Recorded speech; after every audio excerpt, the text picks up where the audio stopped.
Borodar, thank you very much, Tony. And that substitution analogy is quite appropriate, I guess, because I'm sitting here with a fracture dislocation of my right little finger. So if I'm a little bit fingers and thumbs this morning, then do excuse me. I'll try and offer some reflections and insight. Whether there's much wisdom, then I'll leave you to judge that in terms of whether what I say is helpful. But I do hope that I leave you with a few takeaways. And it's not my little finger that's requiring the substitution this morning. We have a City of Culture bid launch in terms of we submit our shortlist bid for City of Culture today to try and get down to the last three. So as you can imagine, you can see the backdrop behind me. It's going to be a busy day in terms of just managing all of that. So first thing to say, I'm really delighted just to share probably about 15 minutes with you in terms of this morning, and I hope you're enjoying winter school. I know my experiences of these type of events run by Academy Wales is just so positive. They're a real opportunity to reflect, be with others, and change practice as a result of what we all learn during these sessions. So today's an exciting day. I'm sharing time on leadership with you. I'm submitting, as I mentioned, with media and TV, our shortlist bid for the UK City of Culture. I'm coordinating discussions in our senior leadership team later and attending a scrutiny committee to discuss the Wrexham Gateway, which is the oldest international football ground in the world, the racecourse, and a regeneration of our train station. And then to finish the day, chairing our regional chief execs meeting.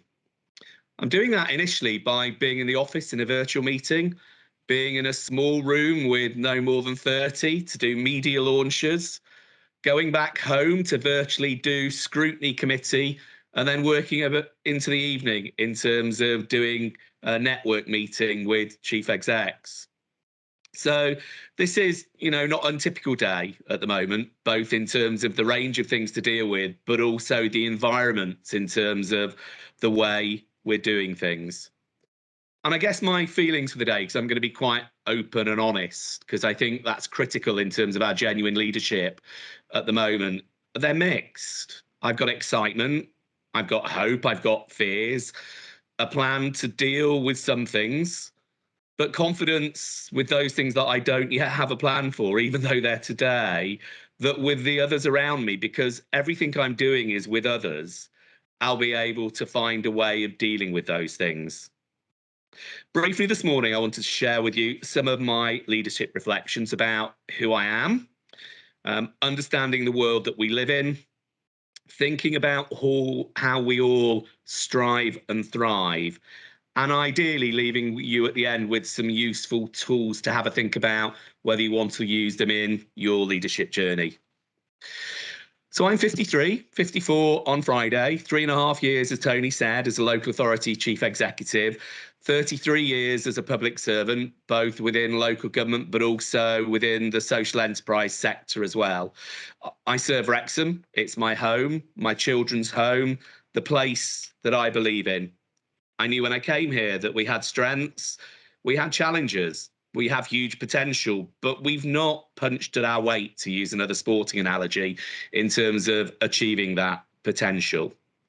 Personally, I'm passionate about sports and the arts, and also growing the social sector so that communities can grow their own capacity to realise their potential.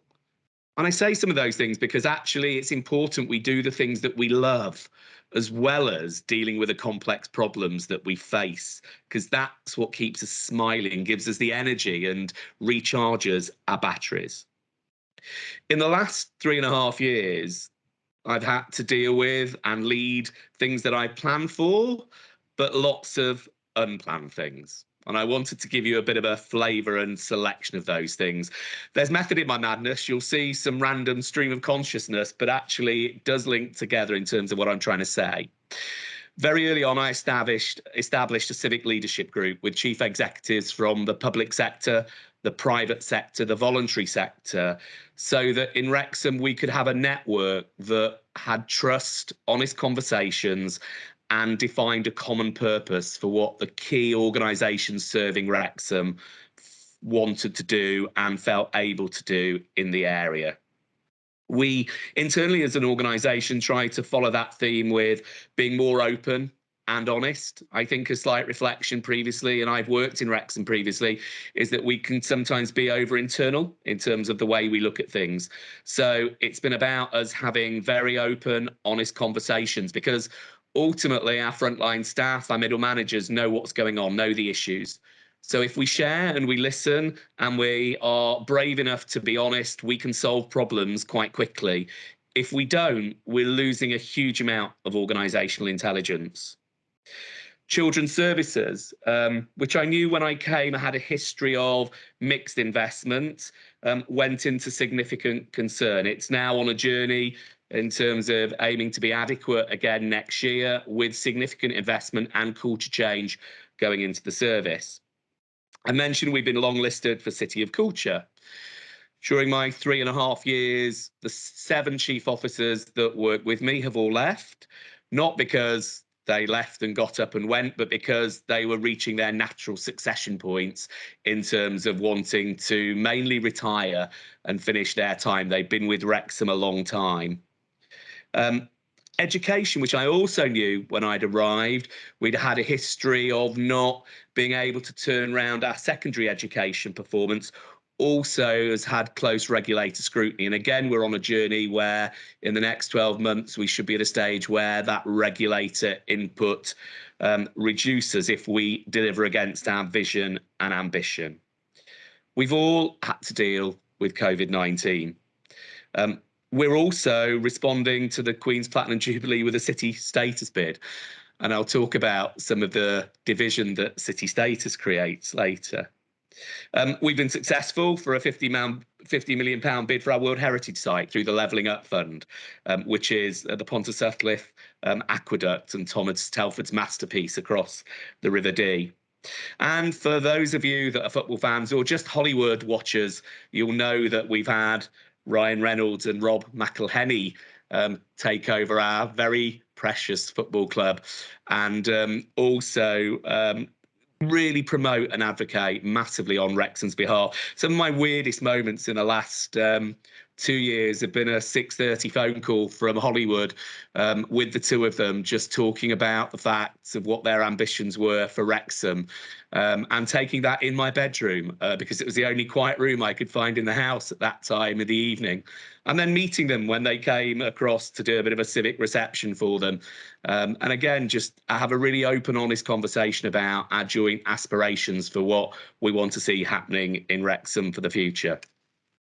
It's not just the day I wake up with mixed feelings and emotions. It's every day I wake up feeling excited, privileged to serve the people and the place that I believe in, nervous, and actually going through those doubts and questioning, recommitting myself to the place, the people, and my own abilities to be able to undertake that public service. That questioning and doubt is a key part of actually strengthening our resilience and answering the things that are going on in our minds that sometimes, if we don't answer, can undermine our confidence. Never knowing what's quite going to happen, but trying every day to remain clear-headed. That, for me, is the most critical thing, to be in the moment and deal with whatever happens in a way that also lives up to my strong set of values and beliefs and not letting those down, that seeks out others during the day to have the conversations to solve the complex problems that we're constantly dealing with, to continue with a clear vision for Wrexham to help people fulfil their potential and for Wrexham to punch at its weight, and to enable, our amazing people to do that themselves. So that's a bit about my story. Where are we now in terms of the society, the ecosystem, the day that we're in? Where are we? I don't think my story is particularly different to what we all face. It's a complex world that evolves and changes. It changes far too quickly for us to be able to have detailed plans for. And we don't have all the answers. So actually, it's having the people around us a lot of the time to be able to have the conversations to solve the problems that's so critical to the current situation that we face. we get distracted and pulled away from our plans. So it's about, as ever, the old adage, it is both what we plan for, but it's also how we react to the situations that we find ourselves in that define us as leaders. A couple of examples I've hinted at about that push and pull, but also the importance of timing. Because I think one of the other things that I would really strongly articulate is it's all about timing. The financial theory and the baseball theories are you strike at the right time. Strike too early and you'll miss the ball and look silly. Strike too late and you're pitched out. So actually, when is it going to land in terms of what you're trying to do? Have you created enough seeds and groundwork for the seeds you sow to grow and be healthy? Timing is critical. So the first example really of that push and pull is around health inequalities. I came to Wrexham with, aspiration and something that we wanted to work on collectively about addressing health inequalities. We know that in Gwyrsalt, women die 10 years younger than the best areas of Wales in terms of life expectancy. So that is a critical issue for us. And that piece about trying to grow community involvement in things like smoking cessation or weight loss is really critical as a piece so that communities have the capacity to make healthy choices that affect that health inequality agenda. But then, in essence, that does get thrown out the window when we're having to deal with a pandemic like COVID-19, and we have to totally change our priorities to deal with a day-to-day public health full emergency. However, from a timing point of view, what's happened during COVID has, I guess, spotlighted again the increase that's happened during COVID in health inequalities, that those coming out of COVID that have less have been affected more in terms of the direct effect of COVID on those members of the population, but also their ability to address health issues coming out. So it's a really critical priority, and the time is right now for me and our leadership team to be coming back to address those issues. The push and pull of city and culture and city status. The last thing I would have asked for this year is platinum jubilee competitions around city of culture and city status, giving everything that we're dealing with. Now, I may not have asked for them, but when they come along, you have to grab those opportunities. City of Culture for Wrexham is relatively straightforward. It's been a great way of combining and collaborating across the population. And for those of you that know Wrexham, we are a little bit contested in terms of views. We have a great political diversity and, huge numbers of different languages, over 30 that are spoken in Wrexham. So we're much more diverse, I think, than people recognise. City of Culture, with its 192 ambassadors, 60 stakeholders, 11 steering group members across sectors, and with 56 organisations contributing to the bid with small grants to help them articulate their love letter for Wrexham, has been a brilliant way for actually growing that common purpose about Wrexham through cultural regeneration. But in parallel, we've had city status. We've been through it 3 times before. We haven't been successful. We know it's divisive, and that's divisive in terms of people have different opinions. It's not divisive in terms of negativity. We have those that view it as a way of increasing confidence and inward investment and being able to address some of the lack of aspiration that we face in Wrexham. We have others who feel that they don't want to see Wrexham grow too quickly, to lose its inherent qualities as a market town. So how do you, on one hand, be doing something that collectively brings together, and on the other hand, be doing something that has the potential for division? And I think it's the way we do it that's really critical in terms of respecting agony or agonism and different views, and getting the evidence out there about why we might be doing things. Ultimately, we had no choice but to bid for city status.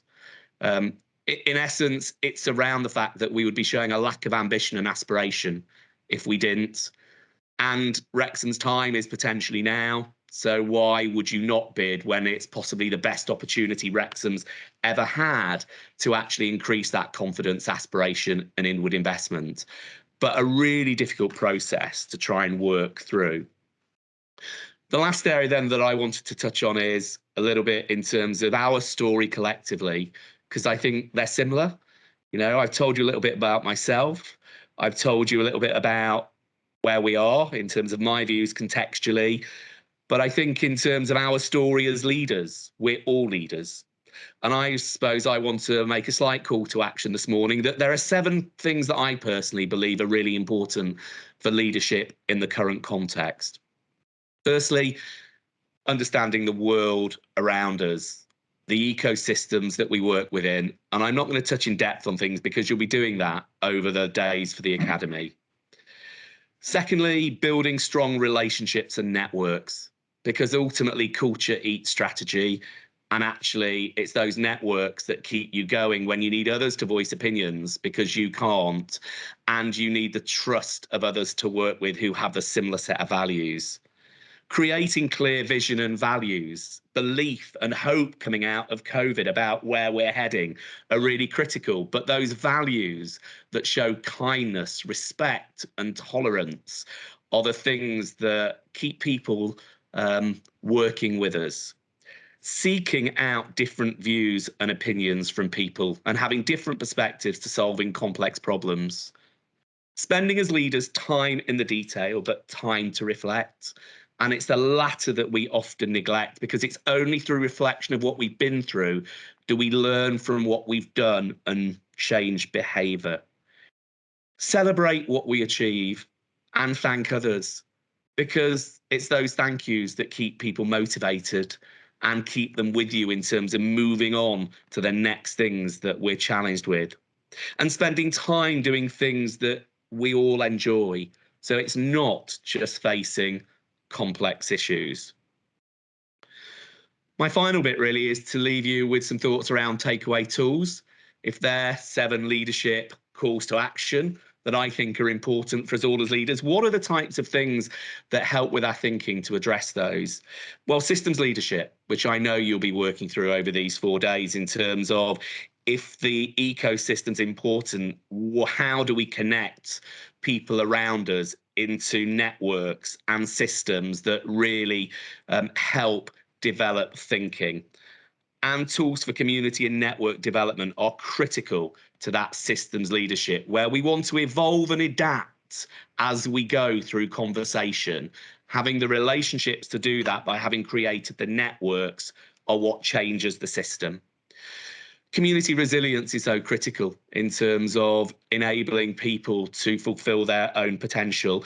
And actually, to achieve that, it's connecting the public, private, and voluntary sectors so that communities can seek support from wherever is appropriate to actually address their own issues. They may need board members from the private sector on local community organisations. They may need social care support. They may need a voluntary organisation to be a tenant in their local facility.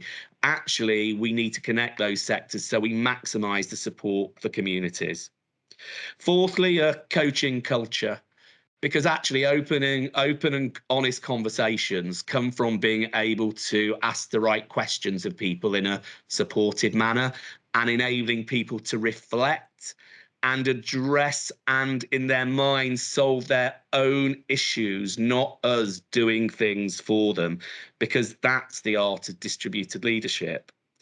And then fifthly, and I've tried to, it's a little bit mechanical this morning because of timing, structure the way I've presented in a public narrative. And that skill, I think, is so powerful, being able to tell your own story genuinely, being able to connect it to the story of others, in this example, leaders, and then being able to call people to action to address the issues that we face collectively. I wish you all the best in your leadership journeys and the rest of the conference.